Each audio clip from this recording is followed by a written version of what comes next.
and have all of that, right there you know, in the back of my car, ready to go at all times, because you just never know. You never know. Yeah, you don't. I mean, I love I think someone said it, the muck, I think Rob might have said the muckers. I think I have bogs, and they're geared for like -30 degree weather. And being out in Sweet. the snow and stuff, like, but those are ones that I'll wear all year if I'm out mudlarking as well, because they have such a thick sole to it that I'm not really worried about, like, if I stepped on a piece of glass wrong, that it's not going to go right through to my foot. So, Right. but oh Right. man, they keep my feet warm, but then you can also do the layering of the socks and um Thermal socks and all yeah. that stuff. Yeah.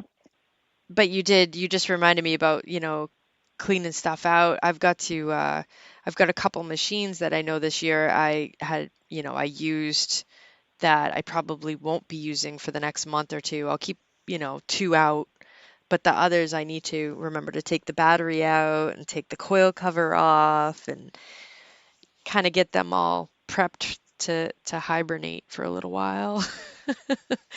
Definitely, definitely, yes. I finally got the flooring for my relic room, so hopefully that'll start going in this week, um, before I leave to go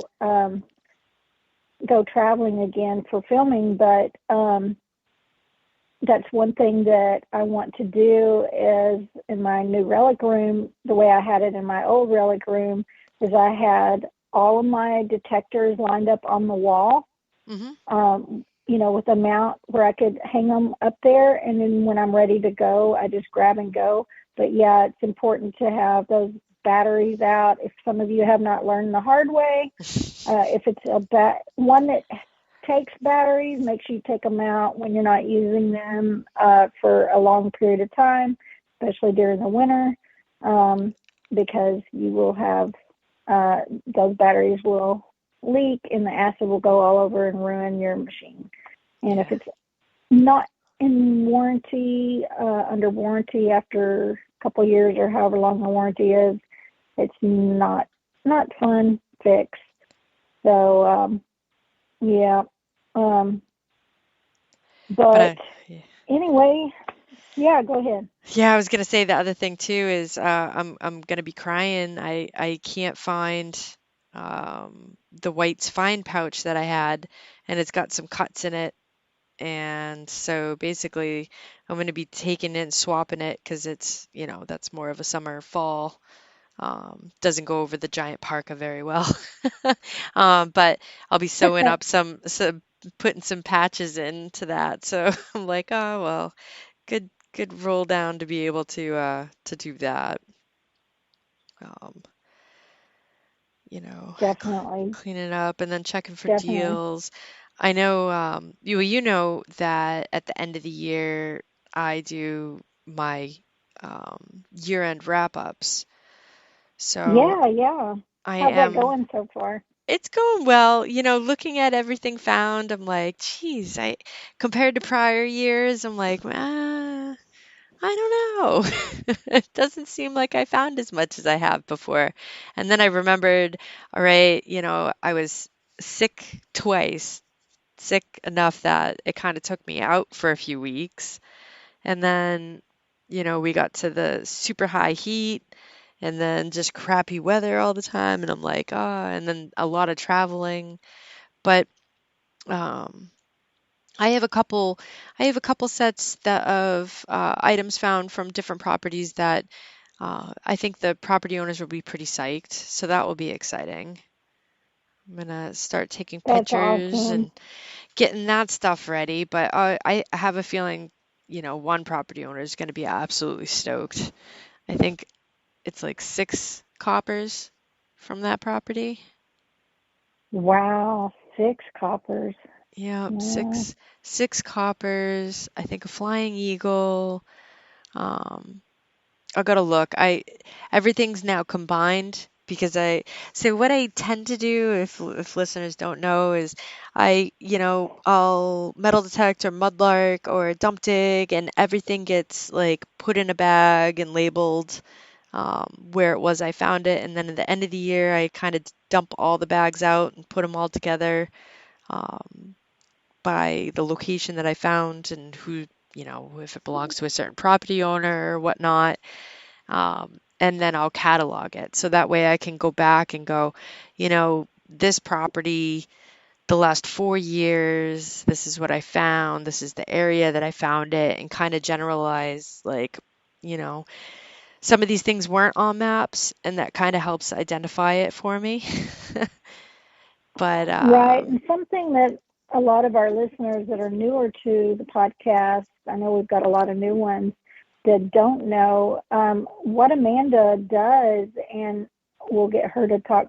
I know she was just getting into that, and I just cut her off. no. But but she goes through all these finds, and especially for these property owners where she's gotten permission, where there's you know she gives these, she takes care of them and cleans and organizes and catalogs and does all this research, and then she will put them in a case and return them to the property owners. And do you use a Riker case most of the time? For those of you, some of our listeners probably don't know what a Riker case is, but can you explain a little bit how you display them and do all Yeah. that? Yep. So I do use Riker cases. In the beginning, I had started with like the smaller ones. And I think they're like, I don't know, 6 by 3. There were a couple properties in the last, like, I don't know, 4 years that I actually had to upgrade to the like the largest Riker cases I could find.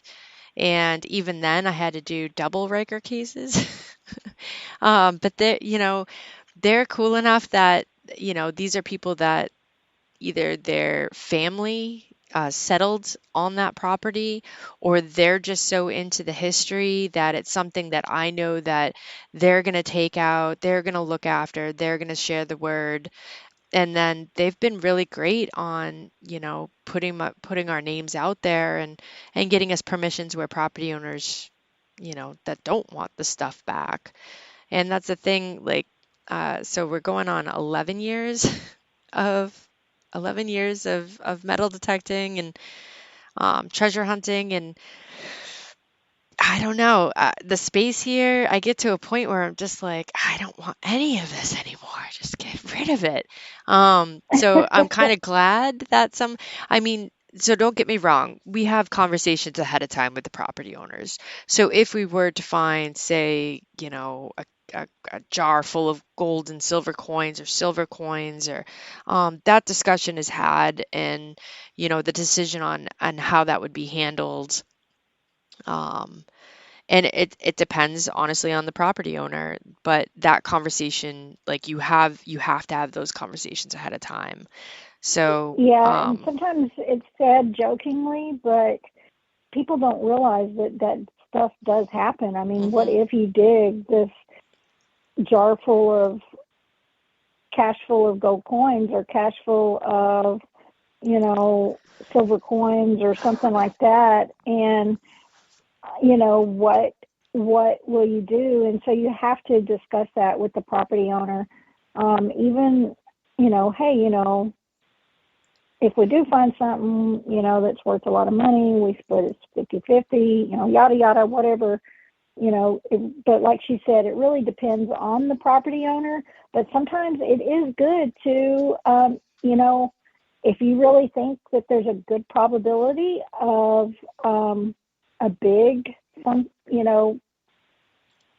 maybe you've done some research. yeah, Like, for instance, we have Dennis in the chat tonight, and I know he's found some large caches.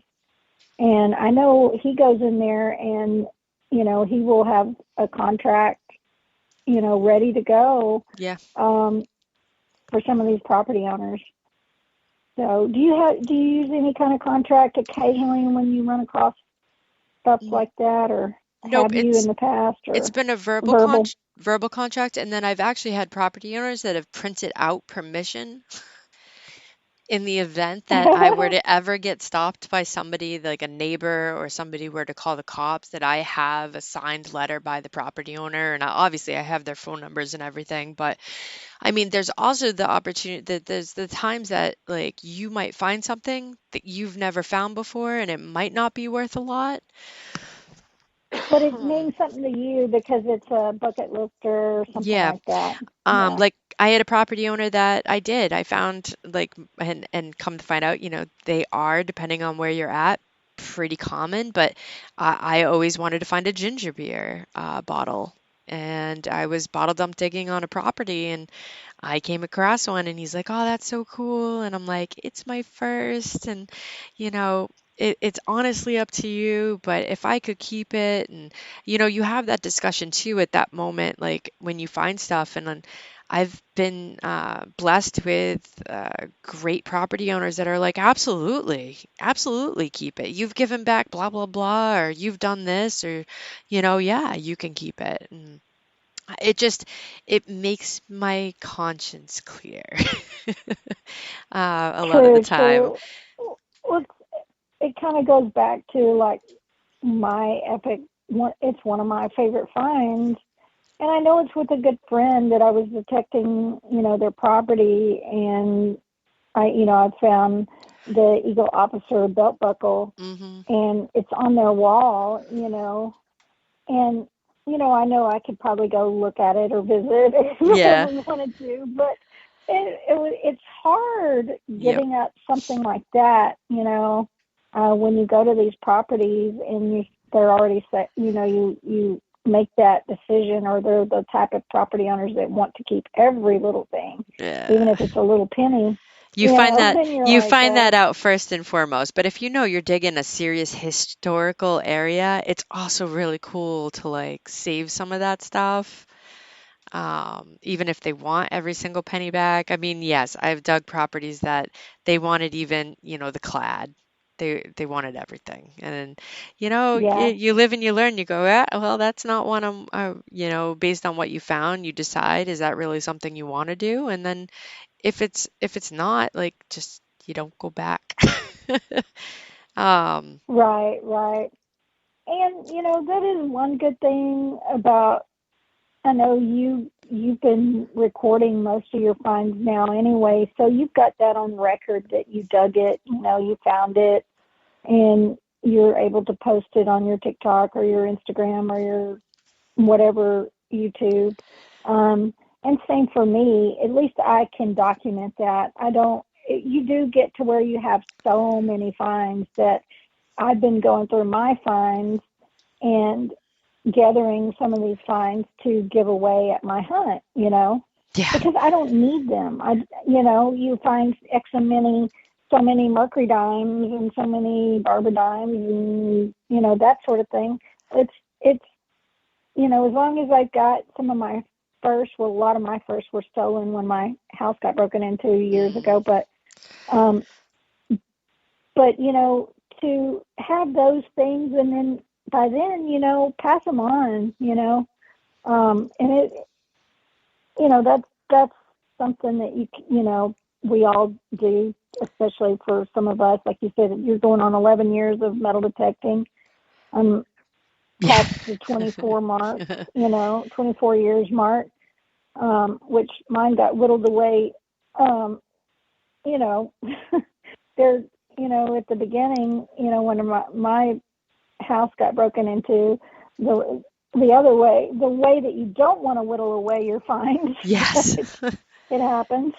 It happens. But it's always nice to be able to give back to these property owners, because what I find fascinating, and I know you run into it too, is, when you you dig something as simple as, even a wheat penny uh, or a silver coin, or something that you've dug a ton of, and you're not that excited about it, but the property owner gets excited, and to be able to give those things back to them, it's really cool. Um, because for me though, it's more about digging the relics than the coins anyway. Hmm. But they're always fun to always fun to dig up and give to the property owners. They are. They are. They are like kids on Christmas